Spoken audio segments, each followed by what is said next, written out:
very powerful, is an absolutely nonstop, wrecking ball. Okay. And he just looks like he's better and better the more I look at him in film-wise. Just his technique. Takes on double teams really well. I said we need a compliment beside Chris Jones because we just been patchworking different guys, getting them 1-year deals. We haven't really had somebody who could be with Chris Jones over the term of his contract. Chris Jones is going to end up being a Chief for life. Okay. We would need a guy right beside him going to do as much work and take some of that load off of Chris Jones. Braden Fiske from Florida State University, man, is the guy. He's just not a guy. He is the guy for me.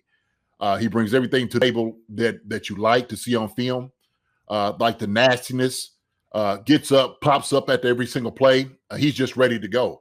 And so a guy like that, man, you give him a glass of water and turn him loose, okay?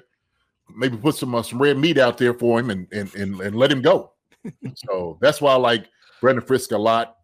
And so my thing is, that's why I would like to move up and get Brock Bowers. Can you move back and get a guy like Fiske? Can you do something like that? Can you make some things like that work, right? Hey, Veach, use your magic. See what you can do. If you want to get guys that you want to be here for a long time, the guys that's going to come in here right now and make an immediate impact. That's why I want immediate impact. Braden Fiske comes here, he's an immediate impact. He's starting, everybody else is taking a backseat to him. That's what's going to happen, pure and simple. So that's why I like Braden Fiske. Teja, your thoughts on Fiske? I mean, I've been a huge fan of Fiske since I started just watching college players this year for the draft and for the Chiefs. Before we re-signed all of our guys, before we got, Jones back. I mean, Fiske was because of the guy I was like, okay, if we don't get Jones, then, we load up on town in the draft, maybe sign another veteran. He's just relentless. He's a beast. Every review I've read on him, people just rave about him. He's been skyrocketing the entire draft process. I think he's a guy you can even put on end on some fronts and let him go nuts and just have like a all front four animal lineup formation. I'd like it a lot. Again, this would be, I guess, the so your first one's kind of a possible trade up, JD. This one would just be if we stuck at 32, right? That's kind of what this one is. Yeah, okay. Yeah, correct. So yeah, this would be like the stick at 32 one. And I wouldn't mind it at all. I think bolstering our D line. Some people, there's like two different groups in Kansas City. I feel there's the group that thinks like we have enough invested in our D line. Felix first round, the year before George first round. Jones is our second highest paid player. Enough. There, you could also go the other way and be like, hey man, if it's your strength already, just put it over the top and make it absolutely dominant. Just make it unstoppable. And that way, you don't maybe have to invest as much in your cornerbacks, which we already kind of are not by trading our best one, or arguably our best one, Sneed.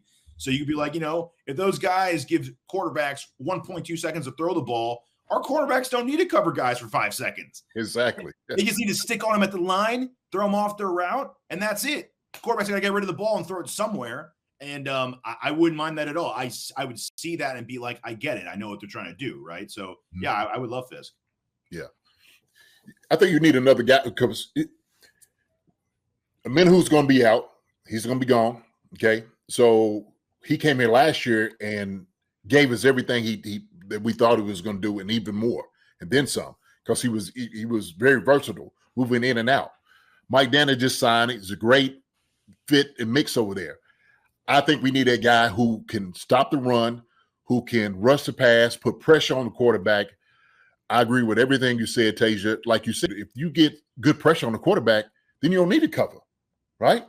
We got our corners that play man, shoot, and you want the ball out. Ball has to be out within 4 seconds, 4.5. If it's not gone by then it's over. Braden Fiske could get back in 4 seconds, no doubt about it. Him and Chris Jones beside each other, hey, it's a done deal. George, FAU, come on. We make this thing happen. I like it. Defenses win championships, right? Defenses win championships. Okay. They won it. They helped win They won a championship for us last year. Yep. The defense did. Yep. Okay. So bolster it. Why not make it better? And help at the linebackers in everything else too while you're doing it. Yeah, and also too, I think with the same kind of reasoning and rationale that we want another guy on offense is to kind of take the load off Kelsey. Kelsey getting up there in years.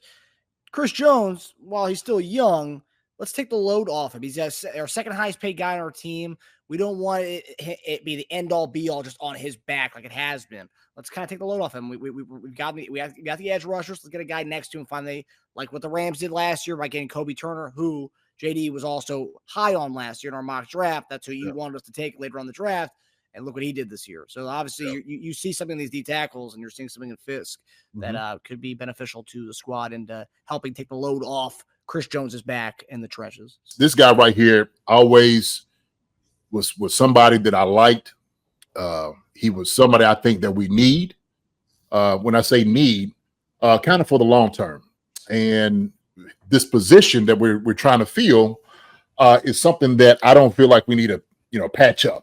Okay, we've been kind of using a little bit of tape and patching this position up for quite some time. We actually had on the other side of it had gotten somebody here for the long term, which is great. All right, which is beautiful. But we need somebody that can complement that on the other side. And so with my first round, pick number 32, I decided to go on the defensive side of the ball. Okay, defensive side of the ball. Ooh. And I'm going with Braden Fiske from Florida State, defensive tackle. That's what I like. Okay, that's what I like. So I'll go into it. So my reasoning, please. What I do like about Brandon is he has a high motor. Everything I see on tape, he comes off the football. He destroys guys. And when I'm talking about that high motor, don't quit, just constantly coming after a guy, this is who he is. You could tell he loves playing football, how everybody just rallies around him. And so the type of energy he brings, his get off, his hand placement, he's nasty with it. He does a really good job of just getting past guards, centers, kind of with ease at times. And the guy keeps showing up. So when I was talking about a compliment on the other side, I was talking about Chris Jones. Chris Jones, we know he's going to be here. He's going to end the Chief. Okay. We've been kind of patchworking guys beside him from this time. That's what we've been doing for the past few years. I think this is matter of fact, it's more important to have a guy that compliments Chris Jones, maybe because of the JariusSneed is gone, right? So now you got to really get after the guy. Okay. Not to only mention pass rush, but also to run stopper. He does a great job, chucking and shedding guys to get off the ball and taking double teams. He does a tremendous job. That's what I like about him. Braden Fiske, man, to me is he's a monster on the inside. He's a guy that he reminds me kind of like when I was talking about George Karlaftis, in the draft. I wanted him first round. We got him, right? So we needed a high motor guy that's going to give it his all. Somebody you just can't make quit. And he reminds me a lot of that. And so him being right beside Chris Jones is just going to make our defense that much better. And like I said, with the void of JariusSneed, let's just say if people are worried about our corners not being able to cover or whatnot, then we got another guy to get after the quarterback right here and the running back when they get the football. Yeah, Ready, Fiske, ladies and gentlemen. Big fan, JD. I've liked him throughout the process. In a lot of he's someone who's gone up a lot in boards from his consensus people. I took him a lot early on when he was available in the second round, but now when you do simulations, he's gone after like the first, I think 7 of the second round. So but you never know. The one thing with him is he's pretty old for a prospect. He's 24. So he might, just because of that alone, because these teams are obsessed with just like molding like 20-year-olds. So he might slip and he might be there in the second. That'd be ridiculous. But yeah, he's a beast, dude. I'd be a huge fan. Hi, everybody. Thanks for watching. Subscribe here to get the latest from the show. Also, be sure to check out the best clips from Chief Concerns. And if you prefer to listen to the show, Subscribe and follow us on Apple Podcasts, Spotify, and anywhere else you get your podcasts.